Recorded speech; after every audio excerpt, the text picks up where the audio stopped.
Bet ir redzams, varbūt, vai ja jūs sakat, ka jūs kaut ko nevarat redzēt, droši mēs mēģināsim.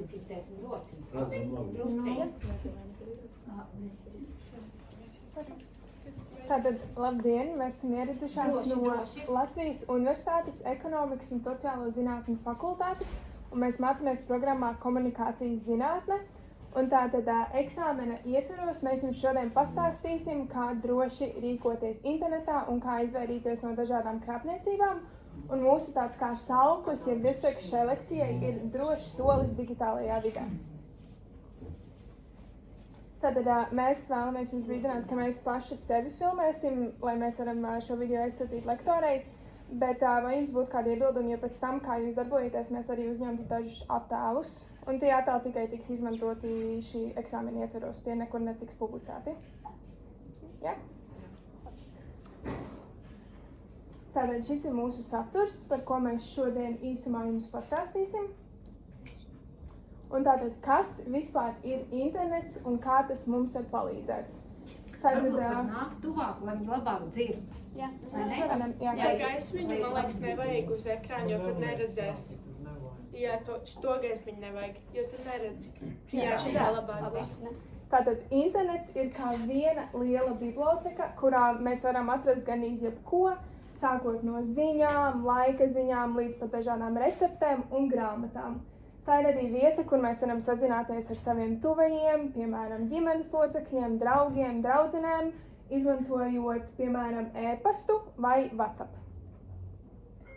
Tātad, kas ir mēdīpratība? Šis termins jums varbūt likties mazliet sarežģīts, tādēļ mēs jums vēlamies par to mazliet pastāstīt.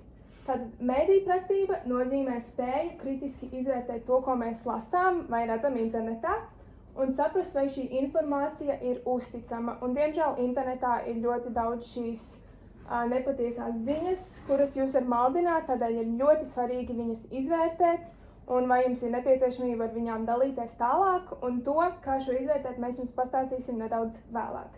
Tātad tāda oficiālā definīcija, ko nozīmē mēdīpratība, ir spēja izvērtēt informāciju un tās avotus, pieņemt pārdomātus lēmumus par tās izmantošanu un dalīšanos ar saviem tuviniekiem. Un tās nozīme mūsdienās ir, man šķiet, ļoti svarīga, jo, kā jau es minēju, ir ļoti daudz šīs nepatiesās ziņas. Un jautājums jums ir, vai jums ir kādreiz tā gadījies, ka redzat tik daudz jaunas ziņas vai video, ka īsti nevarat saprast, kam ticēt, ar ko dalīties, un ko jūs darat šādos mirkļos, ja jūs īsti nesaprotat, vai ziņa ir patiesa vai nē? Klikšķis un ārā. Izajiet vienkārši ārā, ja? Piemērs 2-3 dienas atpakaļ. Krievu internetā parādījās ziņa, ka notriekta otrā lidmašīna. Reis no Baku uz Kazaņu. Iepriekšējais zina bija no Baku uz Groznieku, kur nepieņēma, un viņa nokrita Astānā. Un otrā dienā, trešā nekāda atskaņa. Neziņās nekur skaidrs, ka viltu ziņa. Nepatiesi, jā. Kam tas ir izdevīgs? Man tieši patīk jūsu doma, Gainis, ka jūs saprotat, ka tā ziņa ir nepatiesa, jo nav vairāk... Nelietoju vairāk to avotu. Jā, ļoti pareizi. Ar to pilnīgi pietiek ar vienu reizi. Lai saprastu, ka turpmāk arī var būt šī viltus informācija. Ļoti labi. Un tad vēl mazliet par to, kas tad ir šī maldinoša informācija. Ir tādas maldinoša informācija arī dalās 5 grupās, kas ir dezinformācija, propaganda, viltu ziņas, baumas un krāpniecības. Un tad tāds maziņš skaidrojums ir, ka tā attiecas uz patiesu, bet ļaunprātīgi izmantot informāciju, kas tiek izplatīta ar nolūku kaitēt individiem, grupām vai sabiedrībai, respektīvi jums un mums. Un tad arī šeit mazs jautājums par to, vai esat kādreiz dalījušies ar informāciju, kas vēlāk izrādījās nepatiesa. Vai jūs esat tikai saskārušies, vai arī kādreiz ir sanācis dalīties.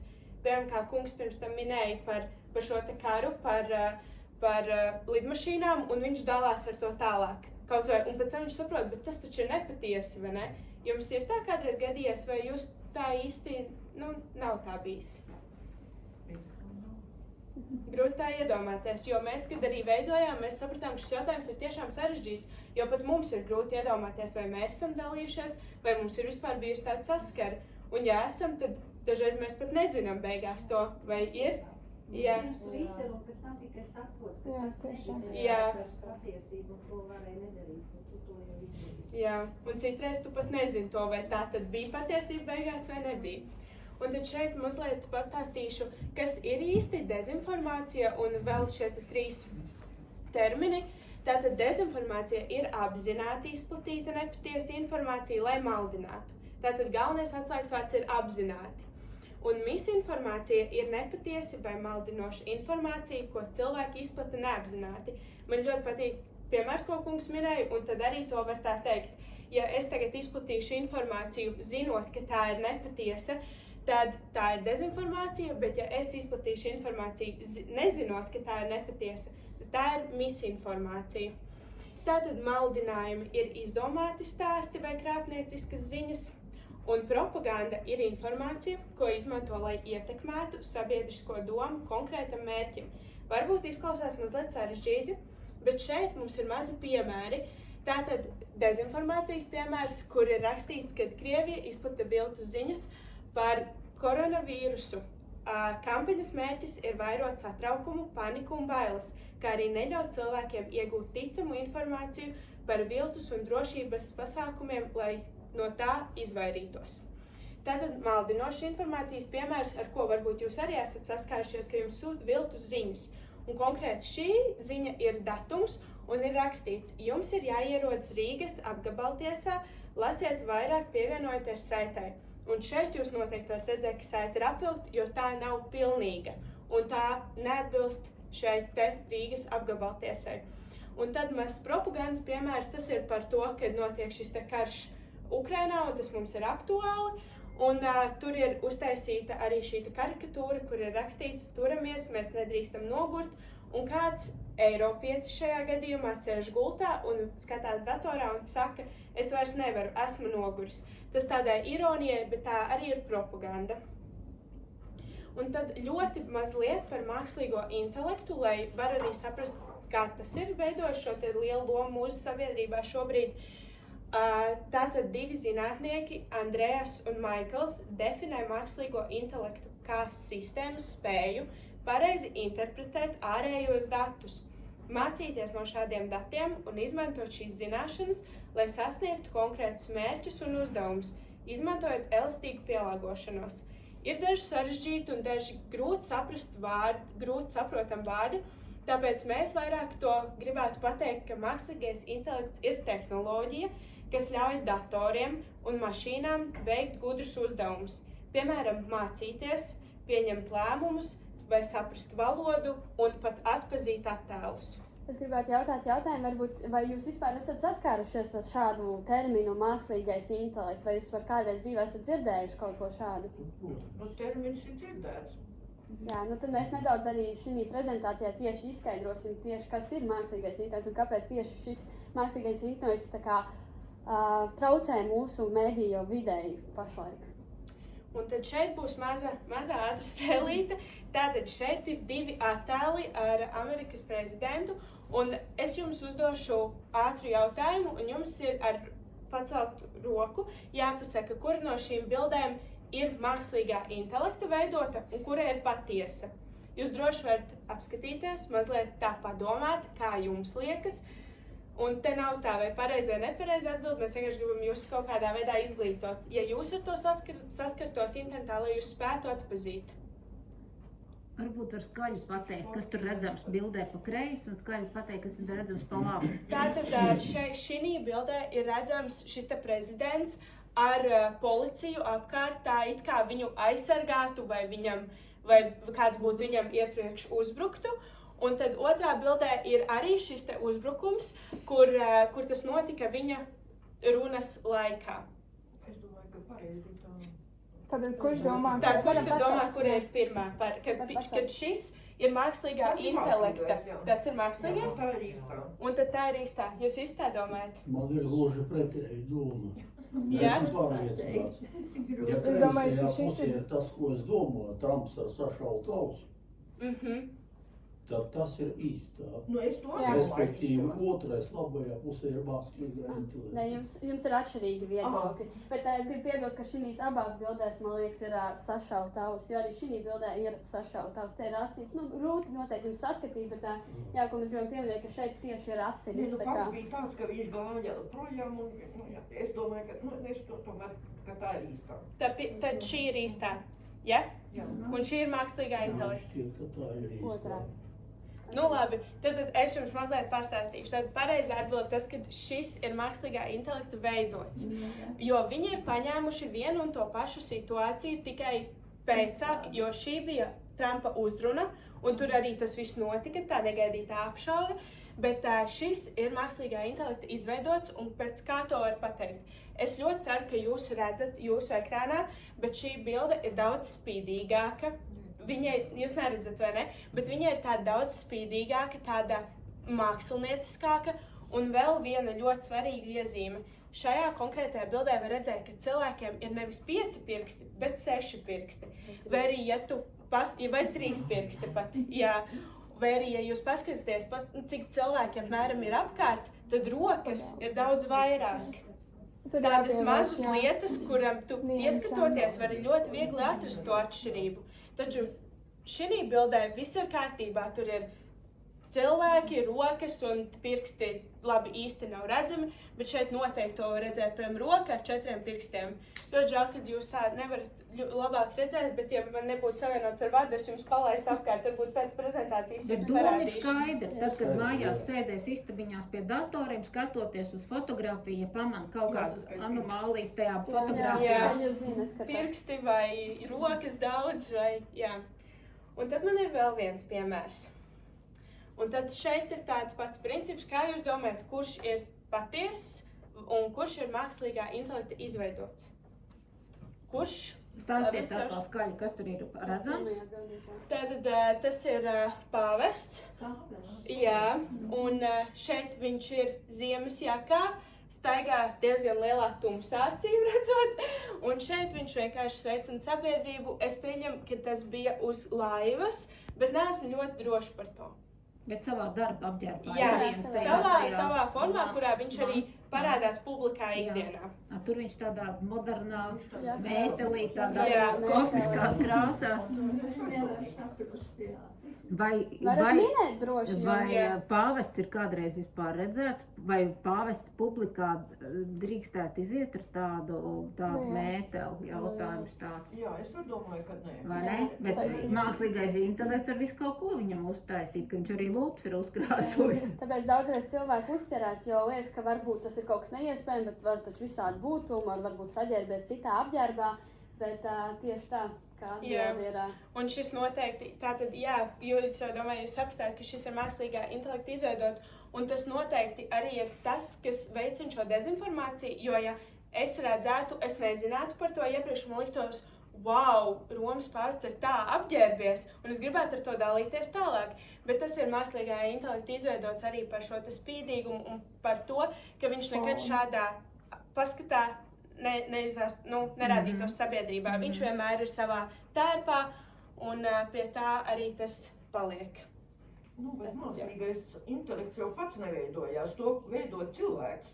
To vispār vajag aizliegt tādas paužas. Jā, tā Jūs pastāstīsiet datorprogramma. tās opcijas, kā var dabūt to pāvestu tādās drēbēs. Viņu var bikini arī uzlikt, mākslīgais Jā, internets. bet tas nav brīvi darīt. Tā meitenes To pastāstīs. veido, to vispār, mēs arī iepriekš minējām, to veido tehnoloģija, to veido tieši dators. Tas nav īsti cilvēks. Nu, bet dators pats arī strādāts. Kāds viņu to Bet dara? tādā ziņā, protams, jā. Tas ir speciāli izveidots ar domu, pirmām kārtām, lai tās bildes, kā jūs zināt, ka šēro arī var pelnīt naudu, jo visa reklāma, jo lielāka reklāma, jo tāpēc arī rādīja pa Putinu tādas, kas cilvēkiem interesē, ja Jā, parādīt viņš man piesaista. tādā mētelī vai tādā apģērbā, neviens vispār nepievērstam uzmanību. Tāpēc ļoti sīki tas ir jāatrunā.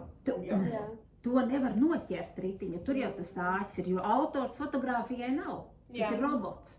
To nevar sodīt. To nevar sodīt. Tieši Un tā tu- un ļoti labi paskatoties pateicāt. uz seju, Pāvis tam nekad nepateiks, ka tas nav, ka tā nav īstenība, jo tas ir 1 pret 1. Bet programmu tomēr viņam dod cilvēki. Nu, tas ir kā programma. Programma jau arī, piemēram, mums rāda mobilē telefona, cik ir pulkstenis, jā, tā ir programma. Un, ja kāds piekļūst klātai programmai, viņš to laiku var izmainīt. Un pēkšņi visiem pulksteņiem mums nomainās, ka mums vairāk šobrīd nerāda, ka ir 14, 15, bet ka piekļūst kāds IT speciālists programmai un izmaiņu. Un nomaina, ka mums pēkšņi ir cita datuma un cits datums. Tas ir cits jautājums. Tā ir atbild uz to. Tad nodrošinājums ir vajadzīgs. Nu, bet visur Robots pats nevar taisīt, ko viņš ienāk Nu, prātā. kibernētika, Jā, tāpēc arī es vēlos pieminēt, ka ir jau ļauni cilvēki mums, un mēs no tiem nekad netiksim vaļā. Un tas mākslīgais intelekts viņiem tik ļoti palīdz, jo mēs nekad, piemēram, mana kolēģe Emīlija izveidot šo bildi, mēs nekad nevarētu uzzināt, ka tā bija viņa, jo caur mākslīgo intelektu un ar tā palīdzību tā vēsture ir vienkārši izdzēsta, un viņa varētu laimīgi staigāt, nesodīt kaut vai cilvēki ar šo te dezinformāciju, jūk prātā vai kāds ir aizvainots, un tur jau ir tas stāsts, un tas arī ir, tāpēc, kāpēc tas ir tik slikti, jo mēs sabiedrību tur neko nevaram izdarīt. Mēs varam paši to darīt mazāk, bet mēs to nevaram apturēt. Tāpēc mēs arī jums stāstam tieši šo, kā atšķirt, lai jūs zinātu un neuzķertos uz šādām bildēm, un lai mācātu atšķirt, lai neuzticētos tādām bildēm, kas ir Mums veidotas. pietiekoši daudzi neizglītoti cilvēki. Bet jā, tāpēc meitenes stāsta, bet tas mākslīgais intelekts jau ir nesen kā parādījies, bet viņam arī attīstās, jā. Bet viņam ir arī ļoti lieli plusi, kāpēc viņi sākotnēji tā kā atļāva un palaida. Tā kā viņam arī meitenes noteikti pastāstīs, kāda liels viņam ir plusi. Arī pusi. Bet mīnusi ļoti, kā lai saka, traģiski. Nu, traģiski, bet tāda ir dzīve. Tāda ir dzīve. Daudzi paliks bez darba. Jā, tas noteikti. Dažs, ka visšķākāk nervu sistēma var arī izdarīt sev galu. Jā. Redzot sevi dažādās versijās uztaisīt. Ir tīpaši slaveni un atpazīstami cilvēki. Jā. Tātad mūsu ieteikumi, ko mēs gribētu jums vērst, lai jūs ņemtu kā piemēru, kad jūs lasat ziņas, padomājiet, vai ziņas virsraksts šķiet pārāk pārspīlēts. Piemēram, jūs neiztēlosieties, kas notika pēc šī notikuma. Un šādus virsrakstus sauc par klikšķu virsrakstiem, kas jums piesaista uzmanību tikai, lai jūs šo tekstu izlasītu, bet tas kopējais saturs tam kopējam tekstam nav nekas no tā virsraksta, ko viņš jums. Jūs noteikti ar to esat saskārušies. Tāpat vai avots ir uzticams, piemēram, lielu ziņu portāli, kā Latvijas sabiedriskie mēdī, ir daudz uzticamāk nekā mazāk pazīstamas mājaslapas. Tāpēc vienmēr skatieties informāciju, kā jūs ņemat. Ja tie ir kaut kādi valsts mēroga mēdī, tad visticamāk jūs saprotat, ka tā būs patiesa informācija nekā kaut kādas mazāk zināmas mājaslapas. Un kā trešais punkts ir, vai ziņā ir norādīts, no kurien šī informācija ir ņemta. Piemēram, ja rakstīts zinātnieki pierādīja, vai tiek norādīts, kuri zinātnieki un kā viņi to pierādīja. Tāpēc tas ir ļoti svarīgi šo informāciju tā kā analizēt, lai saprastu, vai tiešām šis ir vienkāršs teksts, vai tomēr šī ir kaut kādas papildus zināšanas un papildus avoti un atsauces, no kā tas tiek veidots un no kā tiek ņemts. Man ir jautājums, vai jūs pašas arī strādājat ar mākslīgo intelektu, kaut ko veidojat, jums ir kursā kurs tāds? Mums ir kurs par dezinformāciju, kurā arī mums ir eksāmens. Nē, bet tieši par izmantošanu, mākslīgā intelekta, izmantošanu, piemēram, reklāmas vai afišu Man šķiet, tas iespējams varētu būt nākamgad, kad to Vai tad pirmā mēs kursa jūs students. ļoti gribētu redzēt, jo, piemēram, ja jūs rītu uztaisīt ar mākslīgo intelektu par 20 gadiem jaunāk, tad viņi saprast, tad mums būtu skaidrāks. Tas ir, man liekas, ļoti lieliska tēma, ko vajadzētu, jo arī mēs varbūt šī brīdī tikai to slikto sakam, bet ir noteikti daudz pozitīvas lietas, ko no tā visa var iegūt, un arī mēs esam izmantojuši noteikti kaut kādās dzīves situācijās, tas ir mūsu tāds labais draudziņš, varbūt tādā universitātes dzīvē mēs to īsti nevaram, ja mums vajag no sevis dot, bet jebkurā dzīves situācijā tas ir ļoti noderīgs padoms, jā, jebkurā kaut vai receptes, jebkas, tu uzraksti un tev dod atbildi, un tas, man liekas, ir ļoti būtiski, un arī tā būtu lieliski tiešām iespēja jums arī pastāstīt vai parādīt, kā to rīkoties.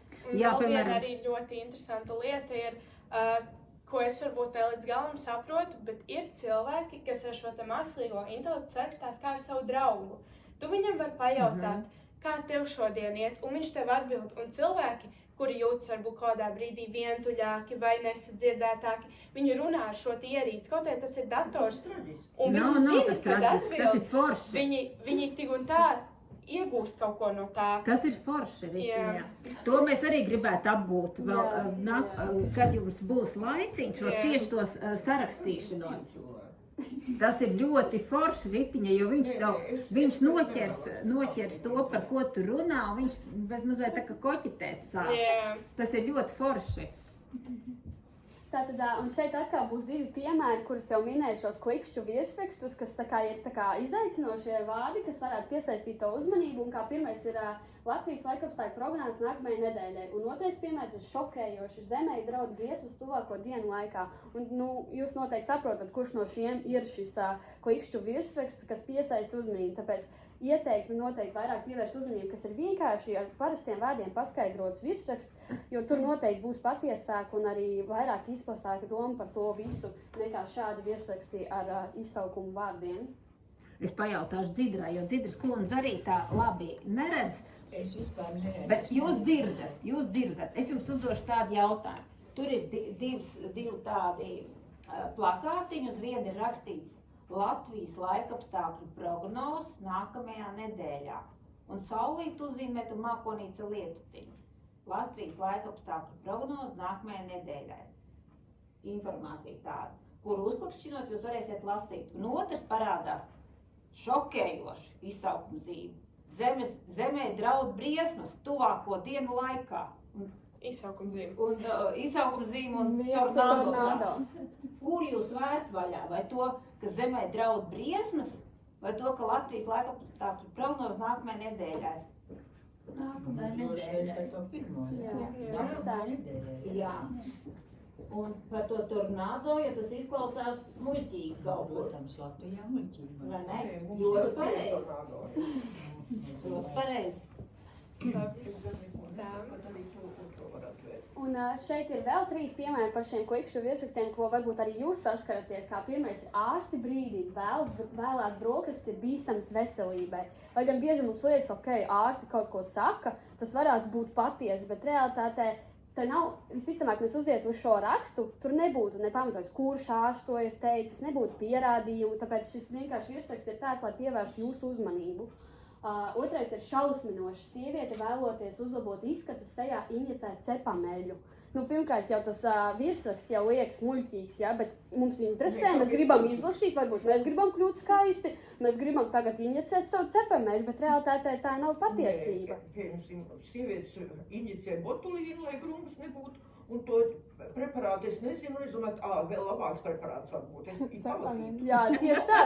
Mēs domājam par cepameļu arī tāpat mājās, kā mēs varam paši sev. Un tas neinteresēs, bet kas ar to nodarbojas, tas noteikti paskatīsies. Jā, un kā trešais ir neticējis, kas noticis ar kādu mašīnu Rīgas daudzdzīvokļu nama pagalmā. Lai gan liekas, varbūt kaut kas tiešām noticis, bet tas sākumā vārdiņš neticējis ir jau kaut kas, kas piesaista jūsu uzmanību tieši. Tāpēc mēs gribam brīdināt, ka šie klikšķi virsraksti ir tādi mānīgi. Mēs noteikti gribam sagaidīt kaut ko wow, tur pārsteigums kaut kāds tajā rakstā būs, kas tur bija, bet realitātē vai nu tur nekas tāds nebija, vai nu tā informācija tiešām nepatiesa un vienkārši maldina jūs.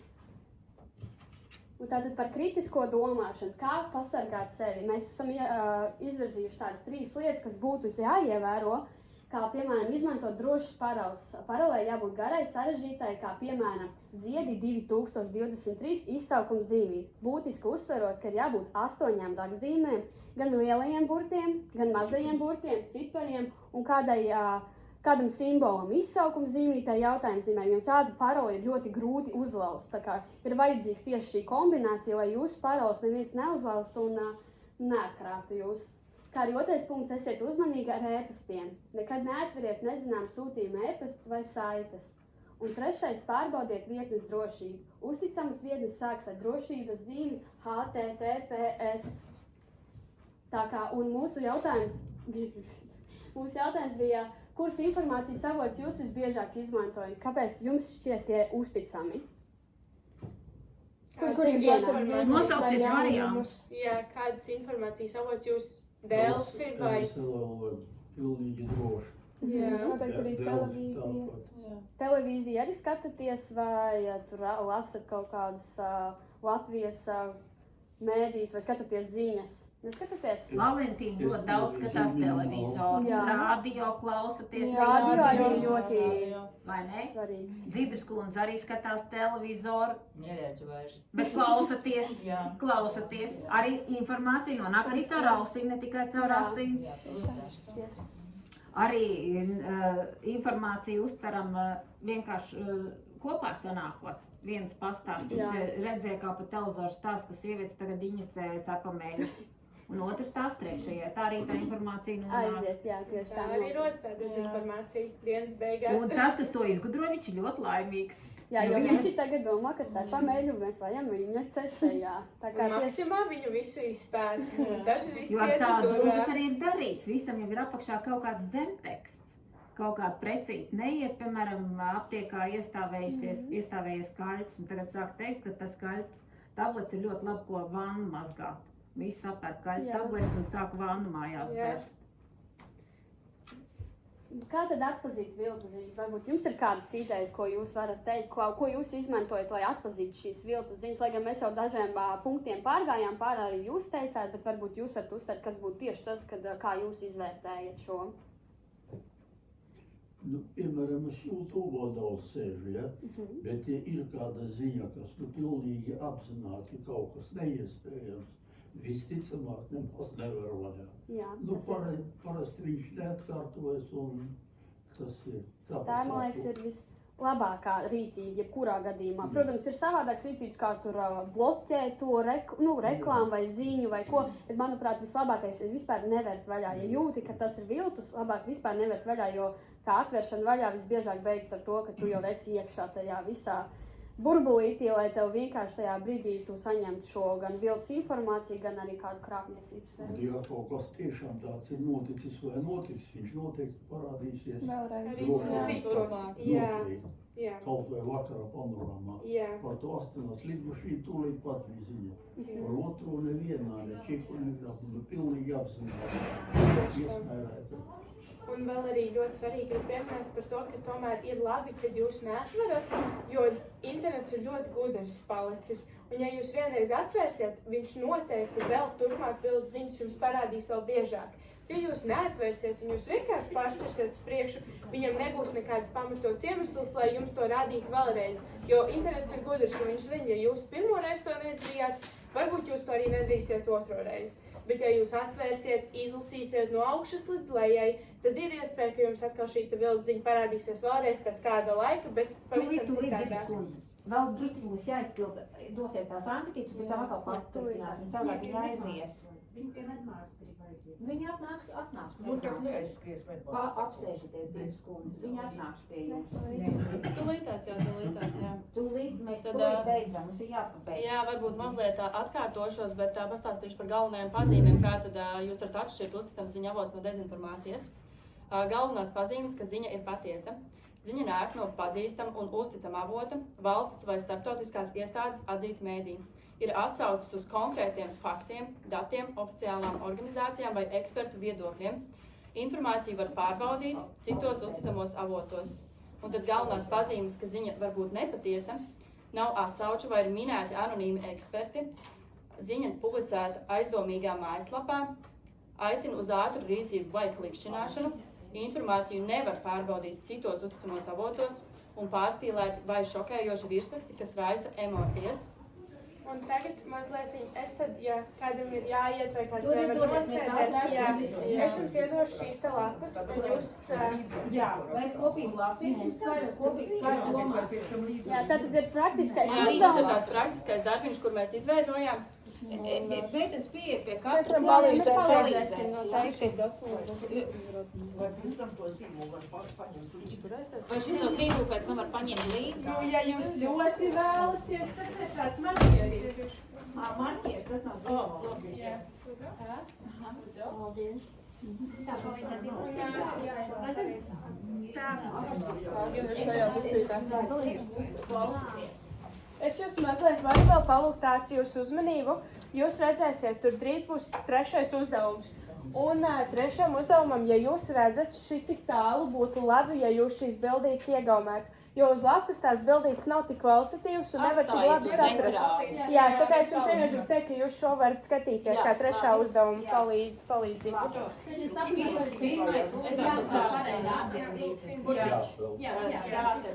Kura no šiem parolēm ir droša? Paroli. Var iedot arī Ingai vienu lapu aizpildīt.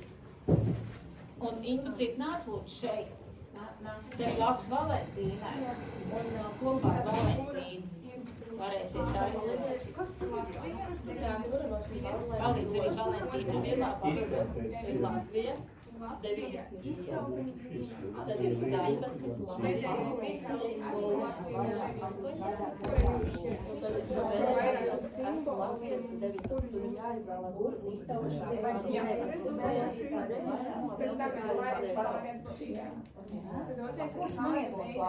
Jā, lūdzu. A variants ir savu vārdu uz vārdu, B ir receptes, un C ir personas vārds. Nu, pēc bildības kā jums šķiet, kur personas vārds ir balsis. Nav tik spīdīgs, tik Jā, Pēc tam Un arī tas aprakstā, ja mēs esam pārbaudījis un izstāstīsim katru atbildi. Tagad droši kā jūs domājat. ir aizdomīgs. Pirmais, tā ir Amerikas ekrāns, Māris Kalniņš, draugs Raivs, viņš ir no Latvijas, un viņa Latvijas pastaigās ir otrais cilvēks ir no dažādām valstīm, Āfrikas, Āzijas, un viņa ieraksti ir par to, kurš ir aizdomīgs. Kurš ir aizdomīgs?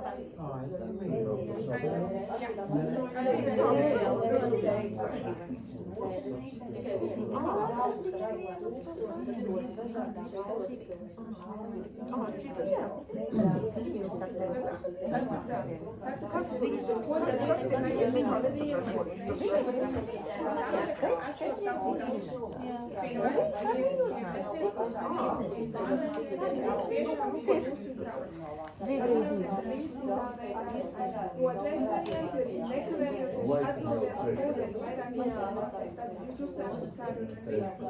Un C ir uzreiz izteiksiet īziņu un atbildēt, lai varētu domāt kā Eiropā sarunu, kaut ko jautājums un C, ka jūs nospiežat viņam neatbildēt. Vairs nav palīdzīgs. Svešs numurs, bet atbildēt, kas ir jūsu draugs. Šeit nesaka kāds te vārdu Atceraties, ko mēs teicām, tad tas būs Nākamais jautājums ir aplacēt, kura no notajām ziņām ir patiesa. Viņam kāds tāds ziņas Banka šodien paziņoja, eiro nebūs oficiāla valūta Latvijā. Otrais ir Rīgas doma iedarbot visiem iedzīvotājiem bezmaksas transporta uzbēžas nogalēs. Un trešais ir trešdien Latvijā brīžai gaidāms sniegs un lietus.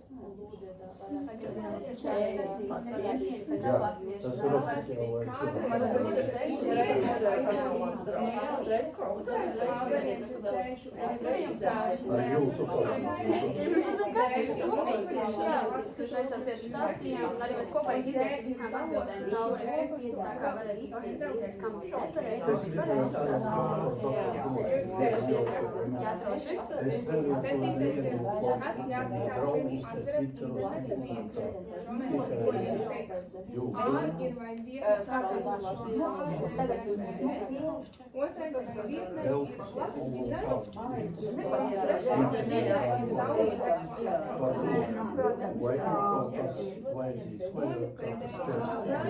kura no ziņām ir attieksme.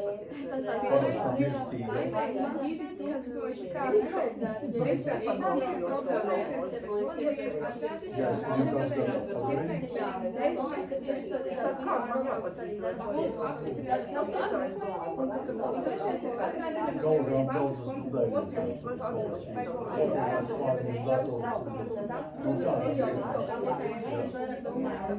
pirmais ir tas, vai mēs atgādinājums, ka jums ir iespēja veikt veselības pārbaudes, trešais atgādinājums,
Varbūt arī vairāk variantu.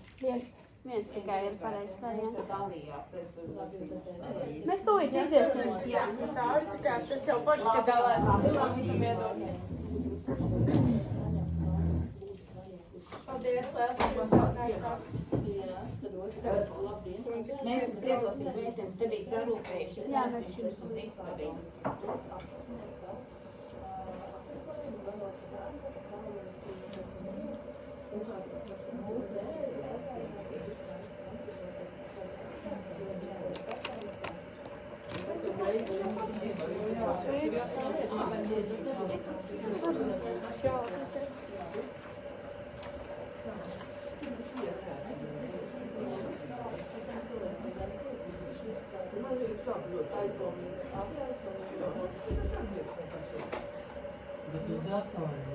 Jā, paskatieties augšā, tur var labāk ir bildi redzēt. Atcerieties, ko es pirms tam stāstīju. Jā, bet tur nekas staigāja par jūru. Tas ir tiešām jā. Tur, kur ir 1000 Visiem kontinentiem. Bet e-pastā, es domāju, ka vienākam visiem kontinentiem. Radi, tagad ir pilna pasaule. Japānā, Austrālijā un Un atcerieties, man radi ar šniekiem, Atzīmēt vienu, un mēs pēc tam pateiksim Jā, atbildes. jūs droši varat atzīmēt vienu, kas Pēc tam jā, mēs pateiksim. Nu labi. Tā, un tad tagad jūs paturat to lapu. Paturiet lapiņas, mēs tagad pareizās atbildes. Jā, mēs iziesim caur tām atbildēm. Nav vārds. Nav, tas tā anonīmi, vienkārši, lai pārbaudītu, ko jūs dzirdējāt, varbūt, ko jūs zinājāt. Tagad mēs iziesim cauri šīm te atbildēm, paskaidrosim, kāpēc tieši tā atbilde ir pareiza. Tātad pirmais jautājums bija, kura no šīm parolēm būtu droša un kuru jūs izmantotu. Ja jūs atbildējāt, ka B atbildē pareizā, tad jūs esat maleči, jūs klausījāties, un jums ir taisnība, jo, kā jau mēs minējām, droša parola sastāv vismaz no 8 rakstzīmēm, ieturot gan lielos, gan mazos burtus, kā arī ciparus un simbolus. Un, kā redzams, B atbildē ir izsaukuma zīme, vairāki cipari, lielie burti un mazie burti. Nākamais jautājums otrais ir, kāda veida informāciju nedrīkst ievietot internetā? Ja jūs atbildējāt ar atbildi C, tad tā ir pareiza, jo nevajadzētu dalīties ar personas kodu un bankas konta informāciju, jo tā var tikt izmantota identitātes zādzībām vai pat finanšu krāpniecībai. Krāpnieki var izmantot šo informāciju, lai piekļūtu jūsu naudas līdzekļiem vai nozagtu jūsu personīgos datus. Un mēs neviens to nevēlamies. Jā, un kā trešais jautājums bija, kurš profils jūsuprāt ir aizdomīgs? Un pareizā atbilde ir B, jo Kristīnas Mežbals profils, jo draugu skaits ir ļoti liels no dažādām valstīm, tas ir noteikti pirmais punkts, ko būtu jāievēro. arī šie interesantie raksti par kādu pēdējo ierakstu, par kaut kādu svaru zaudēšanu un motivācijas reklāmas. Un kā trešais, tas svarīgākais tā bilde, mēs varētu vēl vienreiz patīt, lai vēlreiz apskatītu, ka šī bilde tiešām ir radīta ar mākslīgo intelektu. Jā, spīdīgs, jā. Stikla acis. Jā, ļoti tādā vizuāli tāda. Bet cik forši būtu sevi redzēt tādu Jā, skaistu drumbā, vai ne? Viņš Viņš apsolīs, Un ka Kalniņš to tāds mācīs. pavisam balvu. Viņš pie mums atnāks un sataisīs mums jaunības Jā. foto. Kalniņš noblāksīs. Vai tas viss skaistais nav īsts? Vai ne? Ceturtais jautājums bija, ko darīt, ja saņem īziņu no sveša numura, kas saka, ka ir tavs draugs? Ja jūs atbildējāt ar atbildi A, tad tā bija pareiza. Īziņa ir no sveša numura, bet apgalvo, ka tas ir jūsu draugs. Pastāv iespēja, ka tas var būt krāpniecības mēģinājums. Drošāk ir pārbaudīt, vai patiešām raksta jūsu draugs, sazinoties ar viņu citādākā veidā. Nevis tieši ar šo te Jā. ziņas palīdzību. Tātad 5. jautājums bija apvelciet, kura no dotajām. Jā, vēlreiz. Ceturtajā bija A atbildi pareizā. Jā. Man katrā nav. Nekas tagad jūs zināsiet. Jā. Mēs uzreiz visu nogriezām. 5. jums bija jāapvelk, kura ziņa tātad ir patiesa. Ja jūs apvelkāt, ka C atbildēja patiesi, jums ir taisnība. Tas ir 5. C, Piektajā. pareizā. Jā. Patiesa. Jo- Es sapratu, ir nepatiesa. Patiesa. Nepareizi. Patiesa, jā. Jā. Jo ziemas mēnešos šāda laika prognoze ir pavisam normāla, sniegs un lietus. Tas ir kā Latvijā notiek. Tas ir nepatiesa. Jā. Tāpēc tā, jā, kļūdījos. Tātad 6. jautājumam, kāda ir droša rīcība ar aizdomīgu ēpastu? Ja jūs atbildējat ar atbildi A, tad jūs esat pareizi, jo, lai pasargātu gan sevi, gan citus, pareizi būtu šādu ēpastu nemaz nevērt vaļā. Un to mēs arī iepriekš izrunājām, un arī jūs jau minējāt kāds, kad labāk jūs pat nevarat vaļā, šķirt garām, un tās arī būtu tas pareizākā rīcība. 7. jautājums bija, kas jāskatās pirmo atverot internetu vietu, lai pārliecinotos, ka tā ir droša. Un arī mēs iepriekš jau mūsu prezentācijā minējām, cerams, ka jūs to sadzirdējāt. Atbilde pareizā ir A, un tas ir šī drošības zīme HTTPS. Un tad 8. jautājums bija, kura no ziņām ir patiesa? Un ja jūs atbildējat ar atbildi B, tad tā ir patiesa, jo tā nesatura aizdomīgas prasības pēc personiskajiem vai bankas datiem, un tā ir saistīta ar konkrētu loģisku pakalpojumu, veselības pārbaudi. Tāpat, kā tā nāk no reāla Latvijas tālruna numura, kas sākas ar 371. Jā, ļoti svarīgi ir tieši to numuru, Jā. un mēs to vēlamies akcentēt, jo, ja sākās ar 371, tad vislielākā iespēja, ka tas arī būs īsts un patiess, un jūs varēsiet vērsties pēc atbildēm. Tā. Un tā tad, Jūs droši vien jā, tāds mēs pēc tam savāksim visu, un, jā. Tad noslēgumā mēs vēlētos jums pateikt to, ka drošība internetā ir mūsu pašu rokās, un, lai mēs pasargātu sevi, izmantojiet stipras paroles un sargieties no e-pastiem, kurus jūs saņemiet, un izmantojiet informāciju, kur nāk no drošiem avotiem, nevis no avotiem, kurus jūs nezināt, un esiet vienmēr uzmanīgi, kā arī, ja visi rīkosimies prātīgi un apdomīgi, varēsim pasargāt sevi no liekiem riskiem internetā un justies pārliecināti un drošāk lietot šo internetu un atrasties tieši šais te. Un galvenais tātad par to personas kodu. Jā. Neizplatīt. Telefonu Jā, neizplatīt savus datus un Bankas bankas datus un vispār neko par sevi, ja jūs nezināt, kam jūs to izplatāt. Jā. Un tad mēs noteikti vēlamies pateikt lielu paldies, ka jūs šodien atnācāt. Tiešām bija ļoti prieks jūs redzēt, jūs satikt, dzirdēt jūsu viedokļus. Un mēs noteikti varam atbildēt uz vēl kādiem jautājumiem, ja jums ir tie radušies, ja jūs vēl varat un gribat šeit sēdēt un parunāties, kā arī jūs varat dalīties ar saviem stāstiem vai situācijām, ja jums ir kaut kas tāds, ko jūs tiešām gribētu mums tā kā pajautāt. Bet, ja nē, tad tiešām liels paldies, ka atnācāt, bija prieks jūs visus satikt un laimīgi jauno gadu. Paldies!